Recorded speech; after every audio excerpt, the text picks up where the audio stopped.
Well, we have a few more minutes with you two. Mark Kermode has joined us, our film critic, Dr. Mark. I appear to be in a corner. We've Said, like, you can sit here. I have. Can I, but you indicated me round here. Well, why don't you go and sit next to Bono? I want to introduce you to you guys because it has to be said, Mark is a U2 skeptic. He's a U2 denier. Come on, let's get into the ring then. And I've been asking the audience as to areas of mutual interest.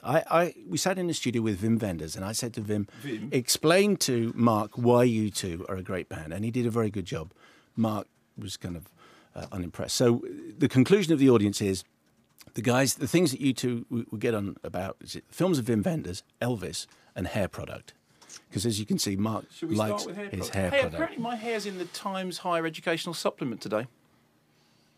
I'm just telling you. I had a phone call. Said, I don't know why, but apparently it's the TAGS. If they could see what your is doing right now, you might be in trouble. Is it bad? No, it's your headphones. No. It's sorry. You look like Mickey Mouse.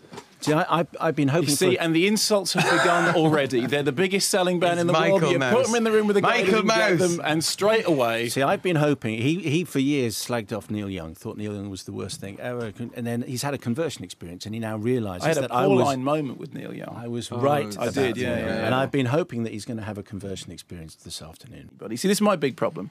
I'm a skiffle fan. See, to me, that's it. Well, there we go. That if you did an album doing that, then we do some skiffle. The Beatles were a skiffle band, yeah. They came from skiffle? They were the Quarrymen. In fact, everything came from skiffle. We're more a scuffle band. I'm just warning you. I quite like that. Do you think, just finally, because I know you guys have to go and you're talking to Chris Evans, playing with him later, as it were. Do you think one of the reasons why people react, you know that your audience is out there and they're going to be interested in your record, but why you get a lot of criticism, particularly in the UK? Sean O'Hagan made an interesting point in that interview with you that he did in The Observer. He said it came down to joy, because as a band you do joy, and a lot of bands don't. And he said, this made you unfashionable in Britain, the irony capital of the world, where sincerity, especially sincerity tinged with spirituality, is seen as at best uncool and at worst downright embarrassing. Is that at the heart of it, do you think? I feel we've been totally taken into the bosom of this great country, actually. And from just being let play with the BBC for the last few days to, our audience, we broke out of Great Britain. This is very, there's a rock and roll audience out there.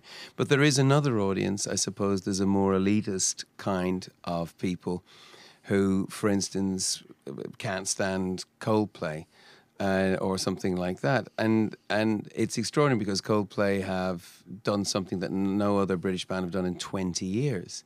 And it's a really difficult thing to take music and bring it around the world. It happened with the Beatles, it happened with the Clash, and it could have happened with the Sex Pistols if they stayed together.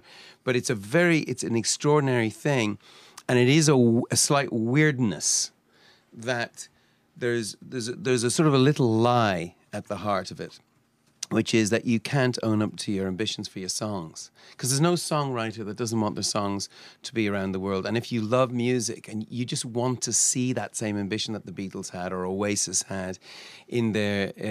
so I think that's odd. And I think there was a crime. There was a while where it was actually against the law to be in a big band. But actually it was a lot of fun. It's the truth.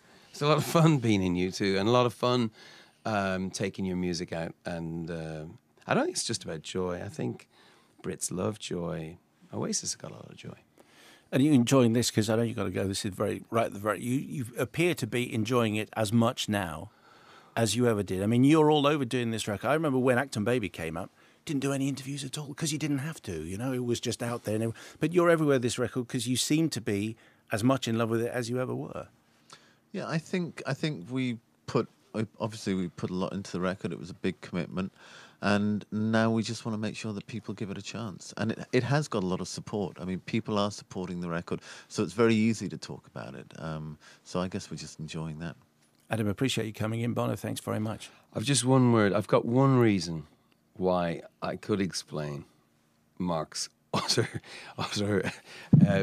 dismissiveness of our music, and I think he might be right on it. And it comes down to one word, and he's definitely got the upper hand on it.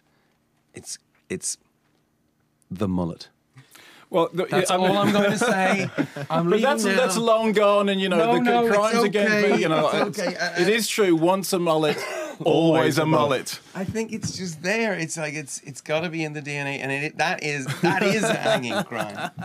A man should never look like he irons his hair. All right, Bono and Adam, thanks very much indeed. Let's handsome chap. Bono. You've always had good hair. Bono's just embraced the Middle Dr. East Mark. peace problem. And Adam shakes hands. Gentlemen, thanks very much indeed. It's 5 Live. It's a little after 2:30.